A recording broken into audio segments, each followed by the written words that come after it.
here at Rafta. Would you mind introducing yourself? Sure, I'm Brian Numainville. I'm a principal with the Feedback Group. Wonderful. And could you tell me a little bit about what you do and how you work with with Rafta? Sure. Well, with Rafta, we've been a member of Rafta for a few years now. And one of the things that we do is we help Rafta members with survey research. So everything from consumer research to employee surveys to business partner surveys. And Rafta specifically, we also help the organization do their feedback survey for the conference here.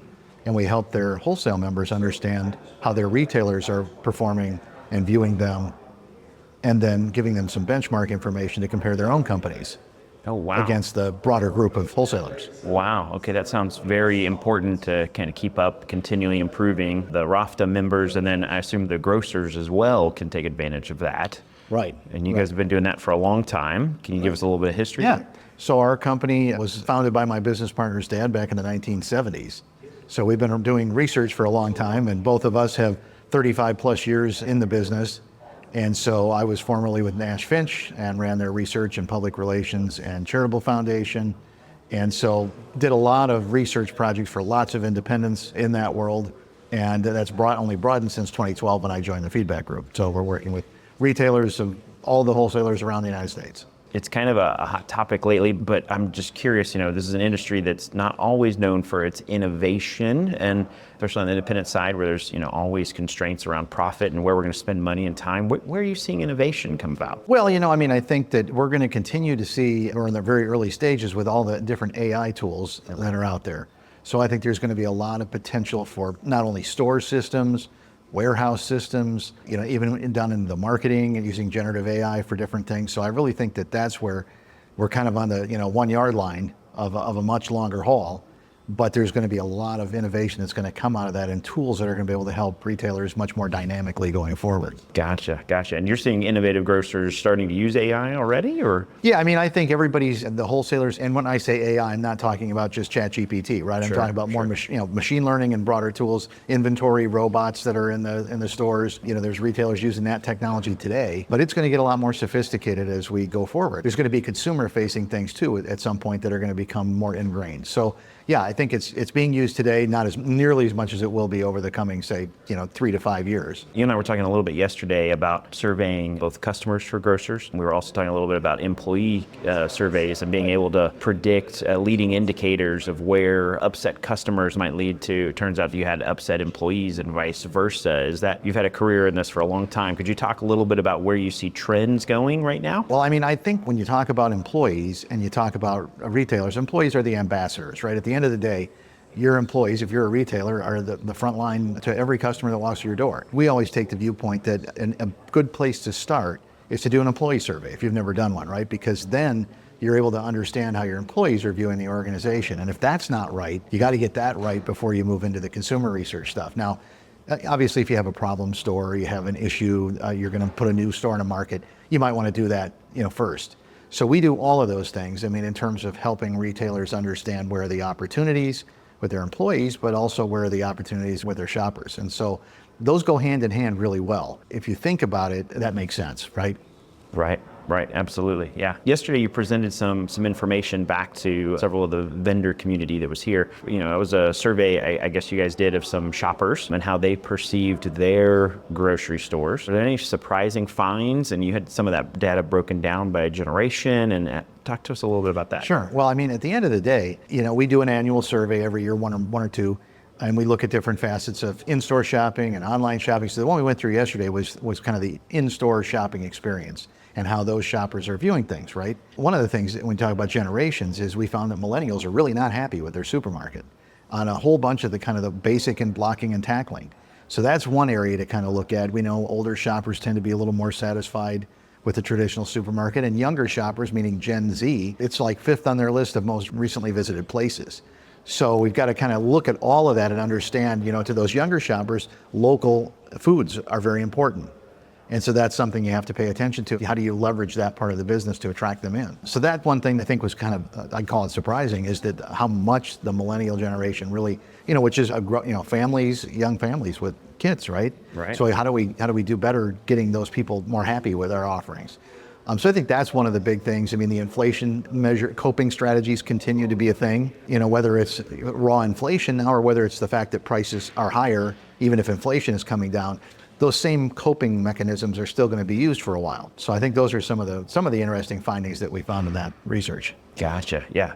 I thought it was very interesting, your slide deck, and some of the analogies. Obviously, we do labor management, and so as I was seeing your research and just kind of lining that up with what we see generationally with workforce and where the turnover is, and as you see the millennials and the high levels of turnover there, and you get into Gen A and Gen Z and even higher levels of turnover and what their demands are from employers, and if those needs aren't being met, they might not even show up. We actually have a grocer who has they're wholesalers here, but they showed up at a show recently and told us that they had, amazing turnover stats, better than anybody I've heard of in the industry. And as I dug into the questions, it turns out that they were throwing out all the data for the first 2 weeks. So, they were hiring folks who wouldn't show up, but they didn't count it because it was the first 2 weeks. So it was amazing what your numbers look like if you just toss out the data. So as a data guy, I thought you did enjoy that a little bit. Yeah. You've been here for a couple of days. Have you had any very interesting conversations? Anything unique or, landmark, you might say? Well, I mean, I think that every time you come to RAFTA, you have interesting conversations.